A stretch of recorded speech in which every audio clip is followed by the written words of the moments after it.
محتاجني اكون سند وهو في ظروفه دي؟ طب ليه؟ ده ظلم. احنا عايزين نعرف مبرر الظلم ده ايه؟ انتوا قلتوا مصر حضاره مصر. بمناسبه افتتاح المتحف شيء وحدث عظيم وحدث جليل وحدث اتشوه. انا شفت يوم مشوه مفيش فيه قامه علميه ولا قيمه ولا قامه في قلب شفنا هشام طلعت مصطفى احمد عزت، الواجهه الوحيده المشرفه اللي ظهرت في اليوم ده هو كان الدكتور مجدي يعقوب، ربنا ينعم عليه بالصحه والعافيه. هي دي الشخصيه الوحيده اللي كانت طلتها مشرفه. اما بعدها كانوا اقزام، بعدها اقزام. فين القامات المصريه في السجون واللي بره ما استدعوش حتى للحدث؟ ليه؟ فمعلش احنا عايزين القامات العلميه اللي هي في السجون تطلع، لان دي اللي هتقدم البلد، دي اللي هتفيد البلد، مش بتوع لا باكوتا ولا بانجو ولا ترامادول دول ولا بتوع الهتيفه ولا الطبله والرقيه. معلش انا اسفه في الالفاظ، مش دول اللي هيقوموا بالبلد. احنا عايزين ولادنا وعايزين المعتقلين وسجناء الرأي. يعني المفسر الوحيد لاعتقالهم ان مفيش حد يواجههم الفكر بالفكر. فبدل ما حد يكون عنده فكر وحجه ان هو يتناقش بالفكر والحجه، لا احبسه وريح دماغه. لا احنا عايزين القامات اللي جوه دي باتفاقات الدول، وعايزين اسراء الحياه السياسيه لصالح الوطن. اذا كنتم حريصين على مصلحه الوطن واحنا هنصدقكم، طلعوا سجناء الرأي وخلوها ان شاء الله. السلام عليكم. الأستاذة نجلاء عزت زوجة الأستاذ عبد الخالق.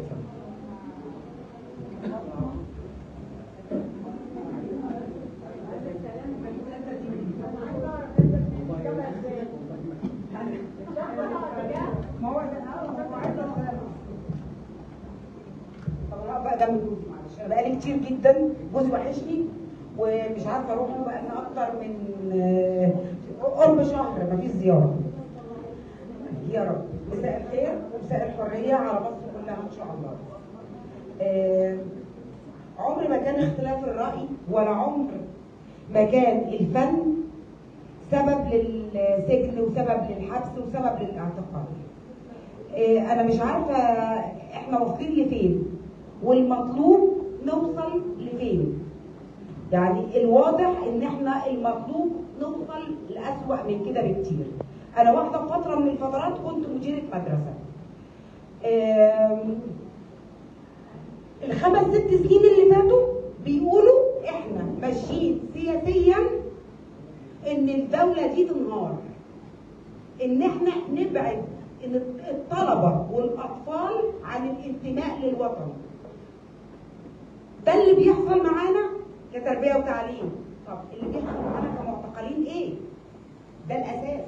شبابنا الصغيرين، انا مش هتكلم على العلماء ولا هتكلم على الناس كبار السن، شبابنا الصغيرين المعتقلين من 19 20 21 25 30 سنه، وخاصه الطبقه الوسطى وما تحتها. دول مطلوب منهم بعد كل اللي بيشوفوه ان يبقى عنده انتماء للوطن. ده اسفه، احنا ملح الارض. كل المعتقلين وكل الطبقه الوسطى وما تحتها دول ملح الارض. دول اللي يوم من الايام لو مصر خاضت حرب او لو حتى حصل اي عدوان علينا، هم دول اللي هيدافعوا عنه. حاطينهم في المعتقل.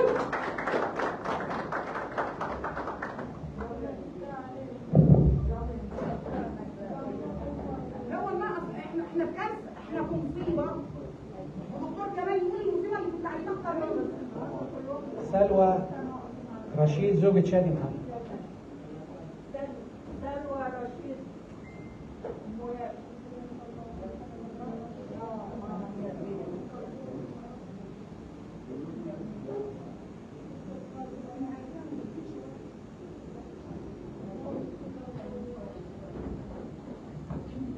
مساء الخير جميعا. دايما بقول بعد كلام امهات المعتقلين ما فيش حاجه ممكن تتقال، يعني بعد صراحاتهم ما فيش حاجه ثانيه ممكن تتقال. اذا كان الفن والكاريكاتير والرأي والتضامن في مصر بقوا جريمة. فقريب جدا ان التنفس، يعني مجرد ان احنا نتنفس مصر خلاص هيبقى جريمة. واضح ان خلاص هي سياسة انتقام مستمرة وسياسة عقاب مستمرة، مش بس على موقف واحد او حدث واحد مثلا، او يعني حد علق يفطر وخلاص، لا ده على كل حاجة انت عملتها او بتفكر تعملها في المستقبل، واحنا هنبقى حابسينك عشان ما تفكرش بعد كده تعمل حاجة زي كده تاني وتندم على اللي انت عملته قبل كده. اللي انا بتمناه النهارده ان احنا اللجنة دي تقدر تقدم شيء بعد كده للمعتقلين، للممسوكين دلوقتي، للمعتقلين دلوقتي واللي هيتم اعتقالهم بعدين، لان زي ما احنا عارفين ده هيبقى نهج مستمر ومش هينتهي، النظام مش هينتهي خلال سنة سنتين. فلازم اللجنة دي تستمر بشكل حقيقي وما يبقاش مجرد مؤتمرين بس لحد كده، لا لازم نكمل بشكل حقيقي. يعني انا مش هفضل كل شويه اقول سنه ونص وسبب التضامن والكلام ده كله بصراحه، يعني الكلام بقى بالنسبه لي ماسخ جدا ان انا اقول سبب التضامن مع فلسطين. بس يعني هقول بس كفايه تعنت لحد كده، وكفايه عقل حجري، شايفين بيتعاملوا معانا بعقل حجري، فكفايه التعامل بالشكل ده معانا لحد كده. ويعني لو انتوا عايزين الدنيا ما تنفجرش فعلا، ما يحصلش مشاكل بعد كده، فيعني اظن يعني الافراج عن المعتقلين هيبقى واحد من الابواب اللي تسد الانفجار اصلا. شكرا.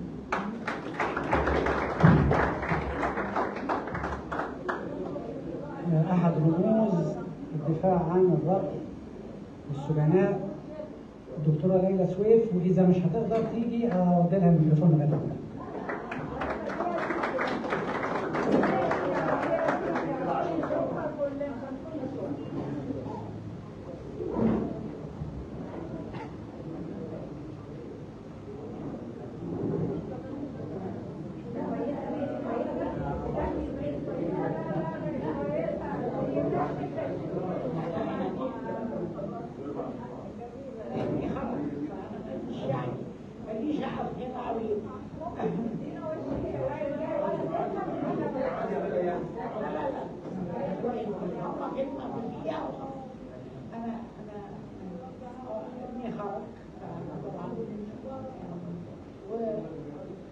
بشكر طبعا الناس على ضمانها، وبوعد الناس انه انا يعني مش هذكر غير الناس كلها، لانه مش عشان حاجه، ده مش يعني احنا مش عارفين، احنا كلنا مش عارفين نعيش ولا نطمن غير لما نعرف الناس. وهنا يعني انا الحقيقه يعني طبعا كل اللي اواضيهم اواضي رايي بشكل واضح، دول واضحين قوي قوي. الحقيقه برضه احنا لازم ناخد بالنا انه احنا اذا ما وصلناش للحظه يبقى اللي بيطبق فيها على اولادنا قانون بيطبق بشكل حقيقي، نسميه بقى سياسي، نسميه جنائي، نسميه عفاريت زر، مش حاجه. فاحنا معركتنا لازم تستمر لحد ما يبقى يعني في والاعداد اللي موجوده في